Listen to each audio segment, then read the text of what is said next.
మే 13. నాయందు విశ్వాసముంచు ఈ చిన్నవారిలో ఒకనిని అభ్యంతరపరచువాడెవడో వాడు మెడకు పెద్ద తిరుగటి రాయి కట్టబడిన వాడై మిక్కిలి లోతైన సముద్రంలో ముంచివేయబడుట వానికి మేలు. మత్తయి సువార్త 18వ అధ్యాయం 6వ వచనం. మునిగిపోయేందుకు దీనికంటే సమర్థవంతమైన మరియు నిస్సందేహమైన పద్ధతిని ఊహించడం కష్టం. ఇక్కడ ప్రస్తావించబడిన తిరుగటి రాయి చేతితో తిప్పే చిన్నది కాదు, గాడిదతో తిప్పే పెద్దది. అలాంటి తిరుగటి రాయిని మెడకు కట్టుకుంటే అది శీఘ్రమైన మరియు తప్పించుకోలేని ముంపును సూచిస్తుంది. మొదట మనం రక్షకుని మాటల తీవ్రతకు ఆశ్చర్యపడవచ్చు. ఒక చిన్నవాడిని అభ్యంతరపరిచే పాపానికి ఆయన అసాధారణమైన ఖండనతో గర్జిస్తున్నట్లు కనిపిస్తుంది. ఇంత కోపానికి కారణం ఏమిటి? ఒక ఉదాహరణ తీసుకుందాం. ఇక్కడ ఒక సువార్త బోధకుడు ఉన్నాడు.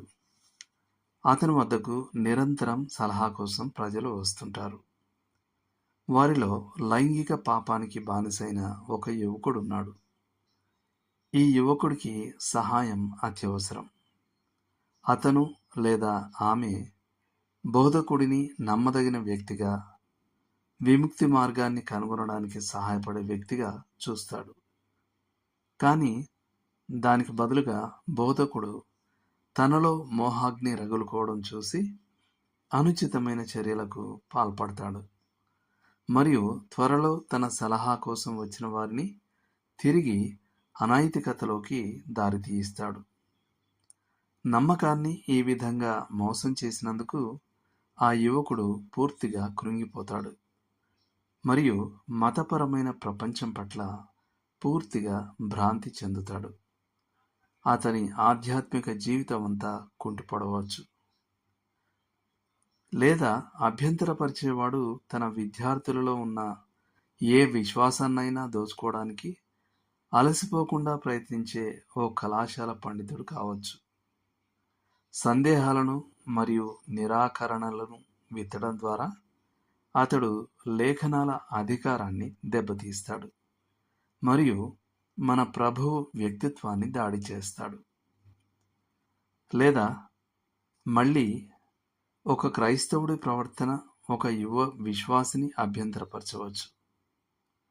స్వేచ్ఛకు మరియు స్వేచ్ఛ రాహిత్యానికి మధ్య ఉన్న సన్నని గీతను దాటి అతను కొన్ని సందేహాస్పదమైన కార్యకలాపాలలో పాల్గొనడం కనిపిస్తుంది. ఈ యువ క్రైస్తవుడు అతని ప్రవర్తనను ఆమోదయోగ్యమైన క్రైస్తవ ప్రవర్తనగా అర్థం చేసుకుంటాడు మరియు లోక సంబంధమైన మరియు రాజీపడే జీవితంలోనికి మునిగిపోవడానికి దైవిక వేర్పాటు మార్గాన్ని వదిలిపెడతాడు. రక్షకుని మాటల ద్వారా మనం గంభీరంగా హెచ్చరించబడాలి. ఆయనకు చెందిన ఒక చిన్నవాని యొక్క నైతిక లేదా ఆధ్యాత్మిక అపరాధానికి సహకరించడం చాలా తీవ్రమైన విషయం.